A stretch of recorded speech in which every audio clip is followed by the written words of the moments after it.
Oi, gente, aqui é a Keren. Eu vou apresentar a aula 15, que era pra Bia dar, mas ela não conseguiu, mas foi ela que fez os slides e tal. Bom, essa aula de hoje é sobre o gráfico das funções de primeiro e de segundo grau. A gente vai começar com as funções de primeiro grau. O gráfico da função do primeiro grau, ele tem três jeitos. É a função crescente, decrescente e constante.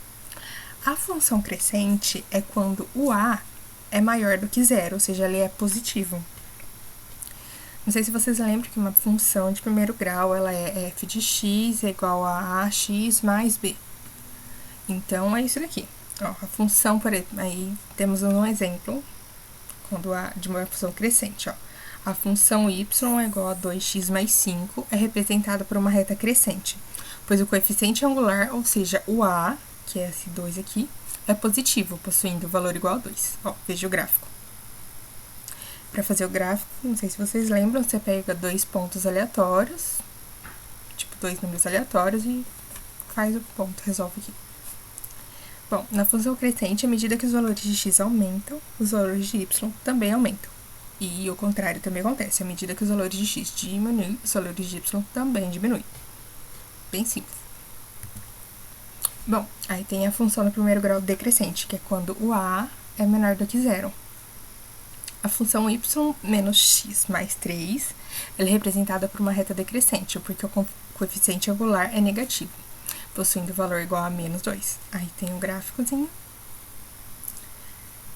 E na função decrescente, à medida que o valor de x aumenta, o valor de y diminui. E o contrário, quando à medida que o valor de x diminui, o de y aumenta. Por exemplo, ó, aqui está em 1,5.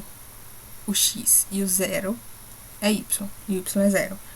Só que aí quando você aumenta o y, ou seja, ele fica 3, o x é igual a zero, certo?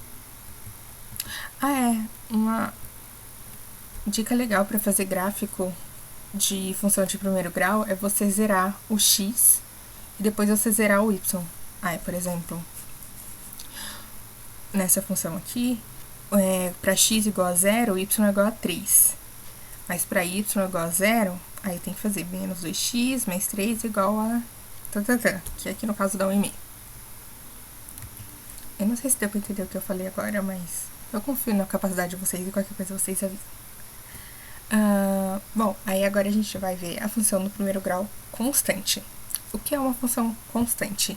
Ela é representada por uma reta mesmo constante e o coeficiente angular é igual a y, possuindo valor igual a 4. Ou seja, ela é uma reta, né?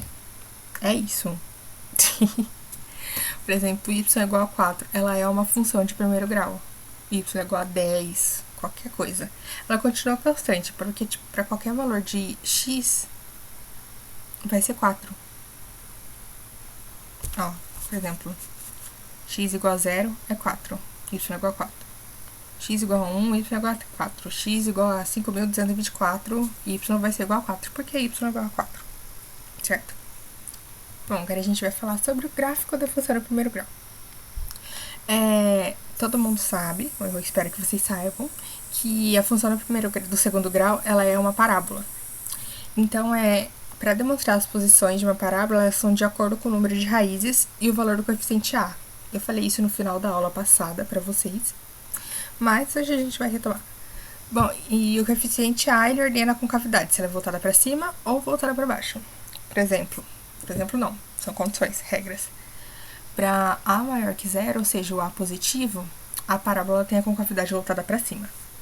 Para a menor que zero, ou seja, um a negativo, a parábola ela tem concavidade virada para baixo.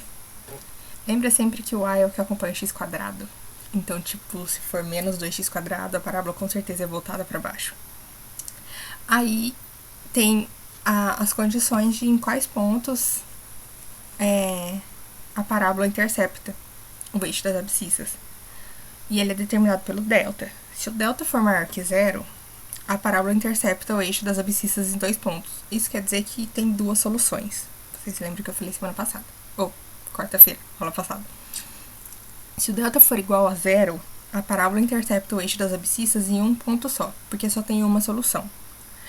Agora, é uma solução real. Isso é importante ressaltar. Agora, se o delta não ele é negativo, ou seja, ele é menor que zero, a parábola não intercepta, ou seja, ela não cruza o eixo das abscissas. Isso quer dizer que a equação, a função não tem uma solução real para ela. Tipo, não tá dentro dos conjuntos reais. Ó, aí tem os exemplos em gráfico. Aqui a gente tem o A maior que zero, então a concavidade para cima. E o delta é maior que zero. Aqui deu uma falhadinha, mas é um delta maior que zero, tá, gente? Então, ele vai cruzar em 2 pontos, ó. Se o A é positivo, ele é virado para cima, se o A é negativo, ele é virado para baixo. Mas, como o delta é maior que zero, ele sempre cruza em 2 pontos.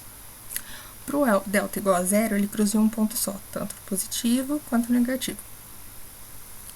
E se o delta é negativo, ou seja, menor que zero, ele não vai cruzar, não importa qual seja a função. Se o delta for negativo, não vai cruzar nunca o eixo das abscissas. O eixo das abscissas é o x, tá, gente? E aí eu coloquei de novo aquele último slide que eu coloquei na aula passada. Que... é isso, a gente já resumo de tudo. Bom, era só isso a aula. Ela ficou muito rapidinha. E se vocês tiverem dúvida, qualquer coisa assim, vocês me avisem. Manda um grito. Eu vou postar um exercício lá no Classroom, mas é o mesmo exercício da aula passada, de quarta-feira. É a mesma lista, tá na mesma página, inclusive. Bom, não sei se vocês têm dúvida. Se vocês tiverem dúvidas, chama no Zap, posta lá no Classroom. Fiquem à vontade. Se tiver surtando também com qualquer outra matéria, manda um grito pra mim, eu ajudo, eu tento ajudar. E é isso, gente. Um bom fim de semana pra vocês, se vocês assistirem essa aula hoje, na sexta. Se não, enfim, bons estudos. Beijos, qualquer coisa grita. Tchau, tchau.